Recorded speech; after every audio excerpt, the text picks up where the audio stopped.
Assalamualaikum warahmatullahi wabarakatuh. Salam olahraga, apa kabar teman-teman semuanya? Semoga kalian sehat selalu.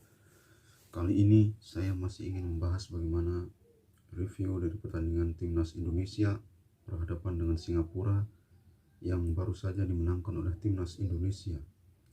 Ya, kita tahu pertandingan yang sangat dramatis, sangat penuh aksi-aksi yang membuat dakdikduk ya. Padahal kita melawan timnas Singapura berharap mudah dan berharap dengan gampang melenggang ke final, tapi ternyata semifinal itu berbeda dengan saat di fase grup. Kita tahu melawan timnas Singapura adalah melawan tuan rumah yang mereka juga ingin masuk final. Seperti halnya timnas Indonesia, mereka juga ingin masuk final dan meraih prestasi. Agar mereka tidak hanya sukses sebagai tuan rumah, mereka juga ingin sukses sebagai tim. Timnas Indonesia pada leg 1 berhasil mendapatkan 1 gol dan disamakan oleh Singapura. Skor imbang pada leg 1 membuat pertandingan semakin seru dan sengit. Dan di leg 2 kemarin, timnas Indonesia memang berhasil memenangkan pertandingan dengan skor 4-2 dan menjadi agregat 5-3. Tapi perlu kita ketahui bahwa timnas Indonesia masih ada kelemahan yang harus dibenahi, terutama saat mengatasi bola-bola mati ya, yang diperagakan oleh Singapura begitu baik sekali.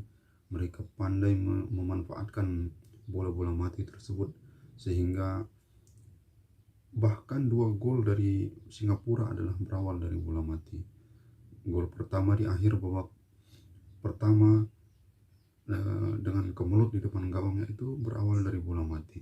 Berikut juga dengan gol kedua mereka yang dicetak oleh Sahdan Sulaiman yang membobol gawang Nadeo Argawinata, yakni menjadi 2-1. Dan itu juga dari bola mati, gol yang sangat cantik, sangat indah ya. Bisa dikatakan gol kelas Eropa yang kita lihat, karena memang itu gol yang luar biasa ke pojok kanan gawang timnas Indonesia, dan itu memang sulit dijangkau. Tidak bisa menyalahkan kiper atau pemain lain, karena itulah yang saya katakan bahwa jangan membuat pelanggaran di depan kotak penalti atau di sepertiga lapangan. Singapura sangat tahu bagaimana memanfaatkan itu. Terbukti gol-gol mereka dihasilkan dari bola mati. Timnas Singapura sebenarnya mereka sudah tiada daya dan upaya setelah mereka mendapatkan kartu merah. 2 orang pemain mereka mendapatkan kartu merah dari wasit, sehingga timnas Indonesia praktis berhadapan dengan 9 pemain. Harusnya timnas Indonesia dengan mudah, dengan gampang bisa mengalahkan Singapura dengan kekurangan pemain tersebut. Tapi nyatanya Indonesia kewalahan, Indonesia kerepotan meladeni perlawanan dari timnas Singapura yang mengandalkan counter attack atau serangan balik ya. Bahkan seringkali serangan-serangan Indonesia itu buntu. Begitu banyak peluang yang terbuang, begitu banyak peluang yang harusnya bisa dikonversi menjadi gol, tapi nyatanya sulit juga dikonversi menjadi gol, dan kita ketinggalan 1-2 dari golnya Sahdan Sulaiman.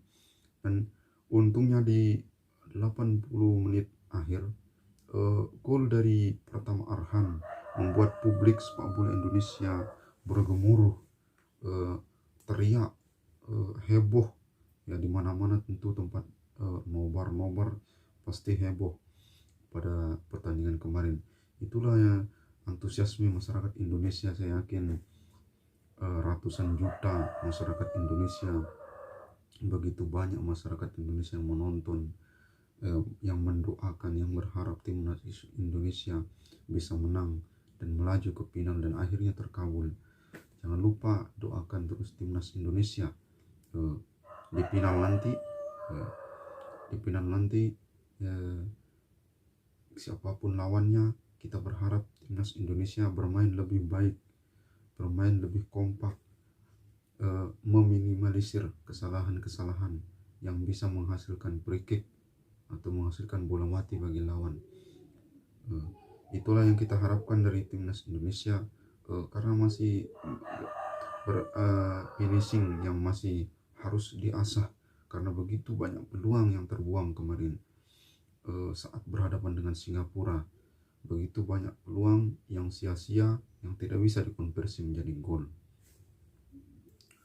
Dan kita tahu penyelamatan yang dilakukan oleh Nadeo Argawinata saat Singapura mendapatkan penalti itu luar biasa. Itu membangkitkan asa, membangkitkan semangat lagi timnas Indonesia.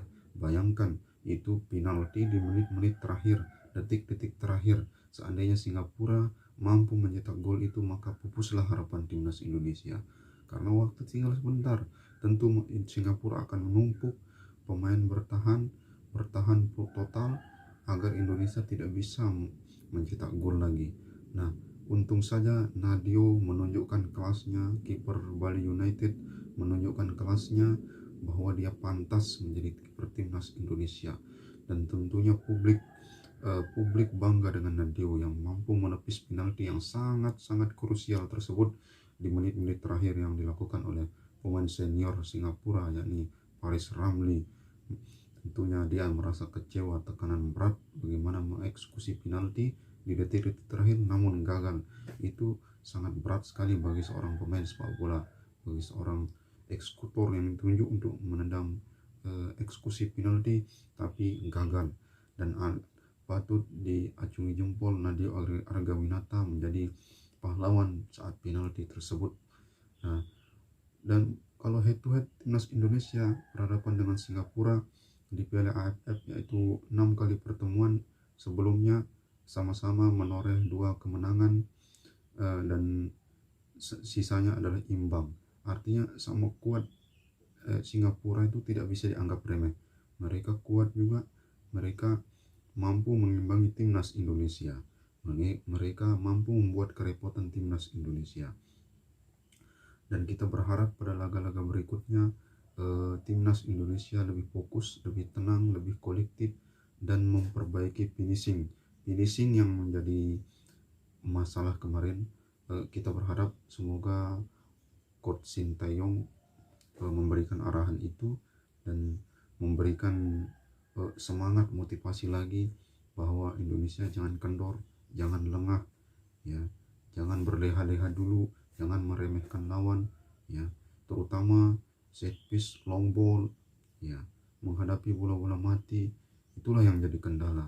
Memang kita punya pemain yang tinggi seperti Elkan Bagot, Fahrudin, tapi itu tidak cukup untuk menghalau bola-bola mati. Karena bola-bola long ball, ya, bola-bola atas bahasa kita itu, tak selamanya akan berada di depan gawang. Bahkan saat di sepertiga lapangan, di tengah lapangan, itu juga akan sering terjadi. Nah, makanya saat Indonesia mendapatkan tendangan pojok, center back sering maju. Nah, itu karena pemain-pemain yang tinggi berkesempatan untuk berpeluang mencetak gol. Karena ada pemain-pemain yang posturnya tidak tinggi, itu akan kesusahan biasanya untuk mencetak gol melalui sundulan. Dan inilah kesempatan dari timnas Indonesia setelah kita 5 kali menjadi runner up, ya, dan ini ke-6 kalinya timnas Indonesia masuk ke final. Dan kita berharap timnas Indonesia bisa juara siapapun lawannya. Tetap tenang, tetap optimis. Masyarakat Indonesia, tolong doakan timnas Indonesia agar bisa mencetak sejarah menjadi juara di tahun ini untuk yang pertama kalinya. Oke, sekian dulu dari saya. Buat yang belum subscribe dulu agar channel saya semakin berkembang dan teman-teman biar tidak ketinggalan dari konten-konten dari saya. Terima kasih. Assalamualaikum warahmatullahi wabarakatuh. Salam olahraga.